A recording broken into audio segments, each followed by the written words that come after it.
Okay, welcome back. This is my 1/4 inch thick non-measured formula or version of it. Sorry, not my formula, but my version of it. It's 1/4 inch thick, and I don't know, it's about 4 inches in diameter.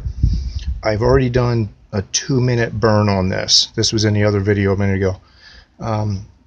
At this point, I've got the torch set up so I don't have to hold it, and I'm going to run it again and just see how long this thing will last. So mind you, it's already got a 2-minute burn on it.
Okay, well, that burned through. I'll have to go back and check the video and see how long it took.